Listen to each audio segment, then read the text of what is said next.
नमस्कार दोस्तों, स्वागत है आप सभी का यूट्यूब चैनल एक्सपर्ट क्लासेस साधना त्यागी प्लेटफॉर्म में। दोस्तों, आज की क्लास आपकी होगी शिक्षा मनोविज्ञान की ज़बरदस्त क्लास, जिसमें हम आपको कराने वाले हैं सीडीपी के 20 क्वेश्चंस सुपरफास्ट तरीके से 10 मिनट में। तो वीडियो में बने रहिए, वीडियो को लास्ट तक ज़रूर देखिएगा। तो चलिए आज की क्लास को स्टार्ट करते हैं। आज का अपना पहला क्वेश्चन है कि विकास एक प्रक्रिया है। विकास कैसी प्रक्रिया है? ए विकल्प है खंडित, बी विकल्प है निरंतर, सी विकल्प है पूर्ण और डी विकल्प है अपूर्ण।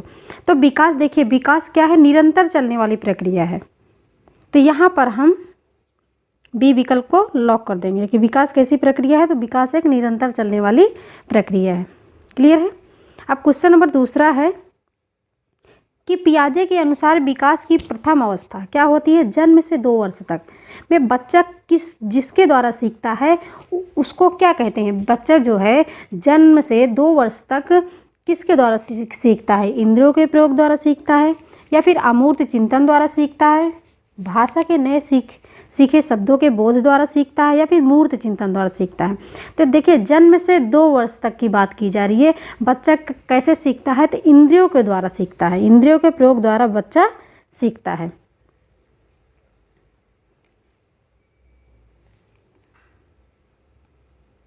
यहाँ पर ए विकल्प लॉक हो जाएगा आपका। अब क्वेश्चन नंबर 3 है कि जोन ऑफ प्रॉक्सिमल डेवलपमेंट यानी कि जेडपीडी का प्रत्यय किसने दिया है? कभी कभी पूछ लिया जाता है ऐसे भी कि जेडपीडी का प्रत्यय सिद्धांत किसने दिया है। तो जेडपीडी का फुल फॉर्म होता है जोन ऑफ प्रॉक्सिमल डेवलपमेंट। ठीक है, क्या होता है? जोन ऑफ प्रॉक्सिमल डेवलपमेंट होता है। तो जेडपीडी का सिद्धांत किसने दिया है ये पूछा जाए तब भी आप किसको लगाइएगा? वाइगोस्की को लगाइएगा। और जोन ऑफ प्रॉक्सिमल डेवलपमेंट पूछा जाए तब भी आप किसको लगाइएगा?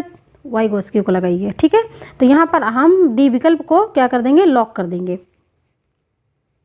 अब क्वेश्चन नंबर 4 है, यदि एक बच्चे की मानसिक आयु, बहुत ही ज़्यादा इंपॉर्टेंट क्वेश्चन है कि यदि एक बच्चे की मानसिक आयु क्या है? 5 वर्ष है। ठीक है, तथा वास्तविक आयु कितनी है? 4 वर्ष है। तो उस बच्चे की बुद्धि लब्धि क्या होगी? मानसिक आयु, इसका सूत्र क्या है? मानसिक आयु बटे वास्तविक आयु इंटू 100 होता है। तो मानसिक आयु क्या पूछा गया है? 5 वर्ष पूछा गया। ठीक है, और वास्तविक आयु क्या पूछा गया? 4 वर्ष इंटू क्या हो जाएगा? 100 हो जाएगा। ठीक है, अब 4 को 100 मतलब 4 को हम काटेंगे तो कितना निकलेगा? 25, 25 बार है ना।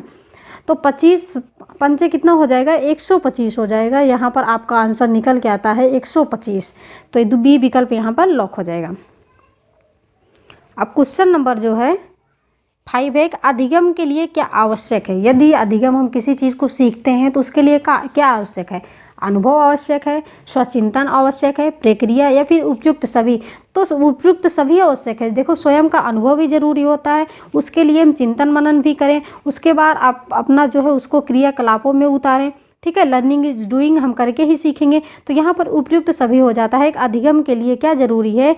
ये सारी चीज़ें जरूरी हो जाती हैं। क्या होती है? ये सारी चीज़ें जरूरी हो जाती है, इसलिए यहाँ पर सभी विकल्प सही हो जाएंगे, उपयुक्त सभी पे लगाएंगे। अब क्वेश्चन नंबर 6 है कि दूसरे व्यक्ति के बाह्य व्यवहार की नकल क्या है?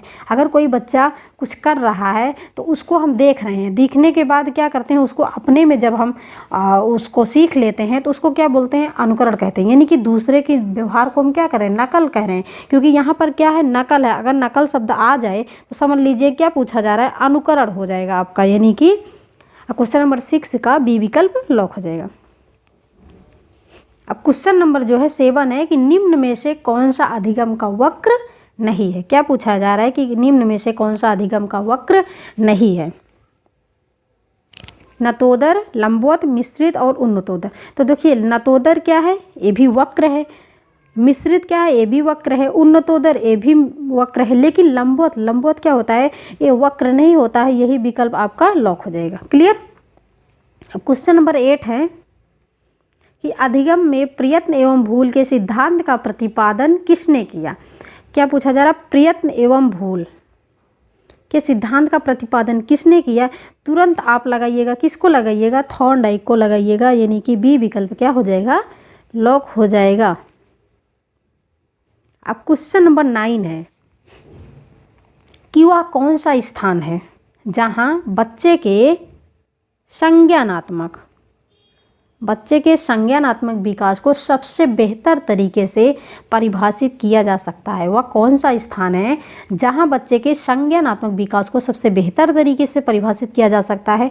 विद्यालय एवं कक्षा वातावरण, बी सभागार, सी घर और डी है खेल का मैदान। तो देखो, विद्यालय एक ऐसा साधन है जहाँ पर बच्चों को हर अवसर प्रदान किए जाते हैं, तो इसलिए जो है संज्ञानात्मक विकास को सबसे ज़्यादा अगर बेहतर तरीके से परिभाषित किया जा सकता है तो वो होता है विद्यालय एवं कक्षा का वातावरण, यानी कि कौन सा विकल्प लॉक हो जाएगा? तो ए विकल्प यहाँ पर लॉक हो जाएगा। क्लियर? अब क्वेश्चन नंबर 10 है कि किसने कहा है मुझे नवजात शिशु दे दो, मैं उसे क्या बनाऊंगा? डॉक्टर भी बनाऊंगा, वकील, चोर या फिर जो चाहूँ बना सकता हूँ। किसने कहा है कि मुझे नवजात शिशु दे दो, मैं उसे डॉक्टर, वकील, चोर या जो चाहूँ बना सकता हूँ? ए न्यूमैन, बी वाटसन और सी हरलॉक, डी है डाल्विन। तो वाटसन जो है, वाटसन एक ऐसे मनोवैज्ञानिक है, उन्होंने कहा है कि मुझे एक नवजात शिशु दे दो, मैं उसको चाहे तो वकील बनाऊँ, चाहे तो चोर बनाऊँ, चाहे तो डॉक्टर बनाऊँ, कुछ भी उसको बना सकता हूँ। तो यहाँ पर कौन सा विकल्प लॉक हो जाएगा? यहाँ पर बी विकल्प आपका लॉक हो जाएगा, वाटसन हो जाएंगे। ठीक, अब क्वेश्चन नंबर 10 है, फटाफट लॉक कीजिए स्क्रीन पे कि निम्नलिखित में कौन मानव विकास का सही क्रम है? मानव विकास का सही क्रम क्या है? पहले शैशवावस्था, किशोरावस्था, बाल्यावस्था, प्रौढ़ावस्था या फिर शैशवावस्था, बाल्यावस्था, किशोरावस्था, प्रौढ़ावस्था। तो देखिए, पहले क्या आता है? पहले जो है शैशवावस्था आता है ना? उसके बाद क्या आता है? बाल्यावस्था, उसके बाद किशोरावस्था, उसके बाद क्या आता है? प्रौढ़ावस्था यानी आता है। ठीक है, यानी कि जन्म से 6 वर्ष तक शैशवावस्था, 6 से 12 वर्ष तक बाल्यावस्था और 12 से 18 वर्ष तक आपका किशोरावस्था और 18 से ऊपर आपका क्या आ जाता है? प्रौढ़ावस्था। तो ये क्या है? सही क्रम पूछा गया है, तो सही क्रम क्या हो जाएगा आपका? सही क्रम बी विकल्प ही लॉक हो जाएगा, शैशवावस्था, बाल्यावस्था, किशोरावस्था और प्रौढ़ावस्था। इसलिए क्वेश्चन नंबर 10 का यहाँ पर बी विकल्प लॉक हो जाएगा। क्वेश्चन नंबर जो है 11 है कि प्रारंभ में आत्मा का प्रयोग किस शास्त्र में किया जाता था? किसका पूछा गया? आत्मा का पूछा गया कि प्रारंभ में आत्मा का प्रयोग किस शास्त्र में किया जाता था? बिना सोचे समझे तुरंत लगा दीजिए। क्या लगाओगे? दर्शन शास्त्र, यानी कि आपका बी विकल्प लॉक हो जाएगा, दर्शन शास्त्र हो जाएगा। ठीक, अब क्वेश्चन नंबर 12 है कि मानसिक विकास को प्रभावित करने वाले कारक है। कौन कौन से कारक है? ए वंशानुक्रम, बी परिवार का वातावरण, सी परिवार की सामाजिक स्थिति और डी है उपयुक्त सभी। तो देखियो, यहाँ पर पूछा गया है मानसिक विकास को, अगर मानसिक विकास को कोई प्रभावित करता है तो उस कारक का नाम बताना है। वंशानुक्रम भी, अगर आपका माहौल घर का अच्छा नहीं है, माता पिता या फिर परिवार में आपके भाई बहन किसी भी प्रकार को उनको कोई समस्या है आपके घर में, तो उससे क्या होगा? आपका वंशानुक्रम भी प्रभावित होगा। परिवार का वातावरण भी अच्छा नहीं है, तो वो भी लड़ाई झगड़ा हो रहा है, तब भी आपका उससे क्या है? पढ़ाई में मन नहीं लगेगा, आप डिस्टर्ब होंगे, तो उससे भी आपके जो है मानसिक विकास पर प्रभाव पड़ेगा। और जो है सब परिवार की सामाजिक स्थिति, अगर जो है सामाजिक स्थिति भी अच्छी नहीं है, तब भी क्या पड़ेगा? आपके मानसिक विकास पे प्रभाव पड़ेगा। यानी कि ये सारे विकल्प क्या हैं? राइट ही हैं। वंशानुक्रम, परिवार का वातावरण, परिवार की सामाजिक स्थिति, उपयुक्त सभी जो है वंशानुक्रम को क्या करते हैं? मानसिक विकास को प्रभावित करने वाले कारक हैं। ठीक, अगर क्वेश्चन पूछा जाता है कि मानसिक विकास को प्रभावित करने वाले कारक कौन कौन से हैं, तो ये सारे वंशानुक्रम, परिवार का वातावरण, परिवार की सामाजिक स्थिति, ये सभी कारक जो है मानसिक विकास को क्या करते हैं? प्रभावित करते हैं। ठीक है, अब क्वेश्चन नंबर 13 है कि बच्चे के संज्ञानात्मक विकास के लिए उत्तम स्थान क्या है? अभी ये क्वेश्चन थोड़ा सा जो है देखो अलग तरीके से वहाँ पर पूछा गया था, यहाँ पर अलग तरीके से पूछा गया है। तो बच्चे के संज्ञानात्मक विकास के लिए उत्तम स्थान क्या है? तो आप फटाफट क्या लगाओगे? विद्यालय एवं कक्षा का वातावरण, यानी कि आपका डी विकल्प लॉक हो जाएगा। क्वेश्चन नंबर 14 है कि एनसीएफ 2005 के अनुसार विद्यालय ज्ञान को जोड़ना चाहिए। ये क्वेश्चन हमेशा पूछा जाता है। एनसीएफ जो है, एनसीएफ से आपके क्वेश्चन हमेशा बनते हैं कि एनसीएफ 2005 के अनुसार विद्यालय ज्ञान को जोड़ना चाहिए बाहरी स्कूली जीवन से, कक्षा से, परिवार से, उपयुक्त में से कोई नहीं।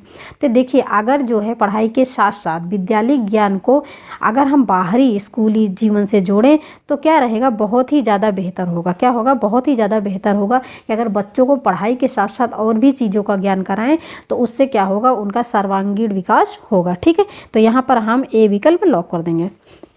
अब क्वेश्चन नंबर 15 है कि एनसीएफ 2005 बल देता है। देखो यहाँ से 2 क्वेश्चन यहाँ पर टाइप किया गया है कि एनसीएफ 2005 बल देता है। किस पे बल देता है? शिक्षा केंद्रित शिक्षा पर, स्वयं करके सीखने पर, रटने की प्रक्रिया पर, समस्या हल करने पर। तो यहाँ पर जो पॉजिटिव आंसर है रटना, क्या है, रटना जो है ये आपका निगेटिव आंसर है। और पूछा यहाँ पर गया है पॉजिटिव आंसर कि एनसीएफ 2005 किस पे बल देता है। ठीक, तो आपका तुरंत हो जाएगा स्वयं करके सीखने पर, यानी कि लर्निंग इज डूइंग, करके सीखने पर बल देता है। जो शिक्षा, आपकी शिक्षा मनोविज्ञान है वह स्वयं करके सीखने पर बल देता है। तो यहाँ पर आपका बी विकल्प लॉक हो जाएगा। अब क्वेश्चन नंबर 16 है कि पाठ्यक्रम निर्माण की आवश्यकता क्यों है। बहुत ही ज़्यादा अच्छा क्वेश्चन पूछा गया है कि पाठ्यक्रम निर्माण की आवश्यकता क्यों होती है। हम सिलेबस को क्यों निर्माण करते हैं, सिलेबस का निर्माण क्यों करते हैं, पहले से सिलेबस को हम क्यों जो है रखते हैं कि हमें इतना ही पढ़ना है। शिक्षक की सुविधा के लिए, शिक्षा के उद्देश्यों की प्राप्ति के लिए, बालकों को पाठ्य पुस्तक उपलब्ध कराने के लिए, या फिर इनमें से कोई नहीं। तो देखो, जब हम पाठ्यक्रम का निर्माण करते हैं वो जो है शिक्षा के उद्देश्यों की प्राप्ति करने के लिए, हम सिलेबस को एक साइड में रखते हैं, उसको जो है ध्यान में रखते हैं उद्देश्यों को की प्राप्ति के लिए कि हमें इतना पढ़ना है, इतने टाइम में हमें ये चैप्टर को कंप्लीट करना है। ठीक है, तो यहाँ पर आपका बी विकल्प लॉक हो जाएगा कि शिक्षा के उद्देश्यों की प्राप्ति के लिए हम सिलेबस को क्या करते हैं, निर्माण करते हैं। अब क्वेश्चन नंबर 17 है कि मनोविज्ञान को व्यवहार को का शुद्ध विज्ञान किसने कहा है। मनोविज्ञान को व्यवहार का शुद्ध विज्ञान यहाँ पर का होना चाहिए। ठीक है, मनोविज्ञान को व्यवहार का शुद्ध विज्ञान किसने कहा है। तो जहाँ भी पूछ लिया जाए आपका व्यवहार, आप क्या लगाओगे, व्यवहारवादी मनोवैज्ञानिक कौन है यहाँ पर, वाटसन। सी विकल्प बी विकल्प यहाँ पर लॉक हो जाएगा। अब क्वेश्चन नंबर 18 है कि एक अच्छा अध्यापक विद्यार्थियों के मध्य बढ़ावा देता है। कि कैसा बढ़ावा देता है, एक अच्छा अध्यापक जो होता है वो विद्यार्थियों के मध्य बढ़ावा देता है। कैसा, प्रतियोगिता की भावना का, सहयोग की भावना का, प्रतिद्वंदिता की भावना का, या फिर तटस्थता की भावना का। तो जो अच्छा अध्यापक होता है वो बढ़ावा देता है किसका, सहयोग की भावना का। अगर किसी अध्यापक को आप अच्छा मानते हो, आपका वो फेवरेट है, तो आप उससे क्या करोगे, सहयोग ही लेना चाहोगे। ठीक है, आपकी मदद करेगा, आपका जो भी आपकी कठिनाइयाँ होंगी उसमें वो समस्या का समाधान करेगा। तो इसलिए सहयोग की भावना का इसमें जो है एक अध्यापक, जो अच्छा अध्यापक होगा वो बढ़ावा देगा। क्लियर। अब क्वेश्चन नंबर 19 है कि किशोरावस्था आरंभ होती है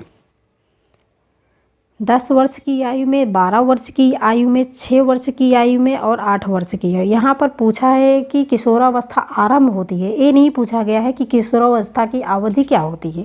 आरंभ पूछा गया है, क्वेश्चन को आप ध्यान से देखिएगा, आरंभ पूछा गया है। तो जो किशोरावस्था आरंभ होती है वो होती है 12 वर्ष की आयु से कहाँ तक, 12 वर्ष से 18 वर्ष। ठीक। अब क्वेश्चन नंबर 20 है कि सीखने में परिवर्तन होता है। अगर किसी चीज़ को हम सीख रहे हैं तो कैसे समझेंगे कि हमारे में जो है क्या परिवर्तन है, हमारे किस में परिवर्तन होता है। व्यक्ति की प्रेरणा में परिवर्तन होता है, मूल प्रवृत्तियों में परिवर्तन होता है, या फिर व्यवहार में परिवर्तन होता है, या फिर व्यक्तित्व में परिवर्तन होता है। सीखने में परिवर्तन होता है, कैसा परिवर्तन होता है, किस में परिवर्तन होता है। तो अगर हम किसी चीज़ को सीखे हैं, कोई वो चाहे सब्जेक्ट हो या फिर किसी का कुछ भी एक्टिविटी हो, अगर उसको हम सीखे हैं, अपने व्यवहार में अगर उसको नहीं प्रस्तुत करेंगे तो हम कैसा परिवर्तन, कोई परिवर्तन नहीं है। तो इसलिए यहाँ पर सी विकल्प लॉक हो जाएगा। अगर सीखने में परिवर्तन होता है तो वो होता है व्यवहार में। ठीक है, किसमें होता है, व्यवहार में।